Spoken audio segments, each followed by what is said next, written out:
अस्सलाम वालेकुम, मैं हूं शकील अहमद और आप देख रहे हैं न्यूज़ MX। आज से 10 महीने पहले उत्तराखंड में हरिद्वार में एक मामला सामने आया था जिसमें एक मुस्लिम जिम ट्रेनर था वसीम। हमने भी उसको लेकर के स्टोरी चलाई थी जब ये मामला सामने आया था कि उसको पहले पीटा गया और उसके बाद पिटाई के बाद पुलिस ने उसको फेंक दिया था तालाब में, जिससे डूबने से उसकी मौत हो गई थी।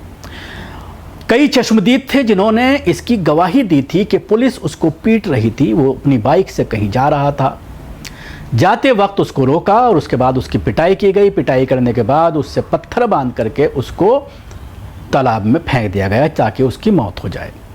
कोशिश की गई लोकल लोगों के ज़रिए जो वहाँ पर सक्रिय हैं मुसलमान नेता, और उसके साथ ही उनकी फैमिली के लोगों के ज़रिए भी पुलिस से शिकायत की गई, लेकिन पुलिस ने तमाम चीज़ों को निराधार बताते हुए पोस्टमार्टम रिपोर्ट में जो चोट आई थी उसको भी निराधार बताया और ये बताया कि जब वो गिरा तो उस वक्त पत्थर पर लगने से उसको चोट लग गई।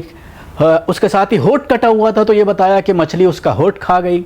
ये तमाम आरोप जो है सब खारिज कर दिए गए थे। पोस्टमार्टम में ये चीज़ें आई थी, लेकिन 10 महीने बाद अब कोर्ट के ज़रिए 6 पुलिस वालों पर FIR दर्ज करने का आदेश दिया गया और FIR दर्ज कर ली गई है। उत्तराखंड के हरिद्वार में पिछले साल एक 22 साल की जिम ट्रेनर की मौत हो गई थी। परिवार ने पुलिस पर हत्या का आरोप लगाया था, जबकि पुलिस का कहना था कि वो गौमांस ले जा रहा था, इसलिए पुलिस को देखकर तालाब में कूद गया और डूब गया। अब करीब 10 महीने बाद कोर्ट ने 6 पुलिस अधिकारियों के खिलाफ FIR दर्ज करने का आदेश दिया है।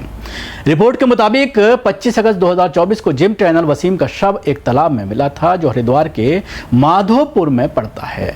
परिवार ने आरोप लगाया था कि पुलिस ने उसकी हत्या की। परिवार की शिकायत के बावजूद FIR दर्ज नहीं की गई है। बुधवार 2 जुलाई को मुख्य न्यायिक मजिस्ट्रेट अविनाश कुमार श्रीवास्तव ने 6 अधिकारियों के खिलाफ FIR दर्ज करने और जांच का आदेश दिया है। वसीम के रिश्तेदार अलाउद्दीन ने कोर्ट का दरवाजा खटखटाया था। आवेदन के मुताबिक वसीम 25 अगस्त की सुबह घर जा रहा था, तभी उसे sub inspector Sharad Singh, constable Sunil Saini और परवीन सैनी के अलावा 3 और पुलिसकर्मियों ने रोका।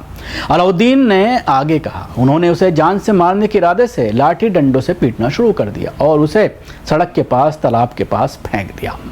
आवेदन में दावा किया गया कि उसकी चीख पुकार सुनकर स्थानीय लोग घटना स्थल पर पहुंचे और उन्होंने इस घटना को होते हुए देखा और इसका वीडियो भी रिकॉर्ड किया। आवेदन में आरोप लगाया गया कि जब उन्होंने वसीम को बचाने का प्रयास किया तो पुलिस ने उन्हें धमकी दी और अगर उन्हें हस्तक्षेप किया तो वो गोली मार देंगे। आखिर में पुलिस अधिकारियों ने वसीम को मार डाला। अलाउद्दीन ने आगे बताया कि अगले दिन उन्होंने गंगनहर थाने में लिखित शिकायत दी।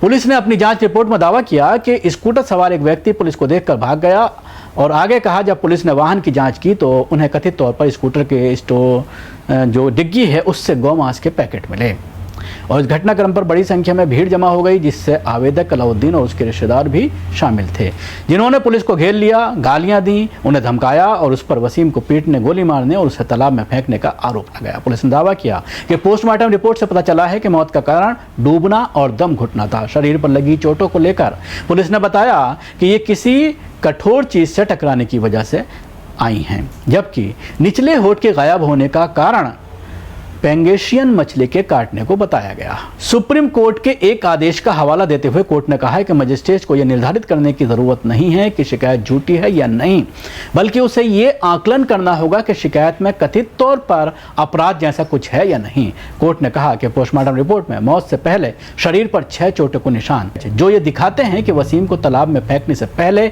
बुरी तरह पीटा गया था। जांच रिपोर्ट में यह स्पष्ट भी होता है कि आरोपी पुलिसकर्मी घटनास्थल पर मौजूद थे, इसलिए इस बात को नजरअंदाज नहीं किया जा सकता कि आरोपी पुलिस वालों ने वसीम की पिटाई की होगी और उसे तालाब में फेंक दिया होगा। कोर्ट ने आगे कहा, ऐसे में आरोपियों के खिलाफ FIR दर्ज करना और उचित जांच जरूरी है, क्योंकि पर्याप्त सबूत केवल जांच के जरिए ही जुटाए जा सकते हैं। कोर्ट ने कहा है कि मामले की जांच हरिद्वार मुख्यालय के सर्किल ऑफिसर रैंक के अधिकारी द्वारा की जाए। अब ये देखने वाली बात होगी कि जो ऑर्डर दिया गया है इसमें FIR दर्ज करने के बाद क्या जांच सही ढंग से होगी या फिर, क्योंकि भारतीय जनता पार्टी की सरकार है और जिनको ऑर्डर दिए जा रहे हैं सर्किल ऑफिसर पुलिस का वो ऑफिसर है, अपने मातहत लोगों को बचाने की कोशिश पूरी की जाएगी। अब ये देखने वाली बात होगी क्या इसके बाद भी कोर्ट इस पूरे मामले में किस तरह से संज्ञान लेता है।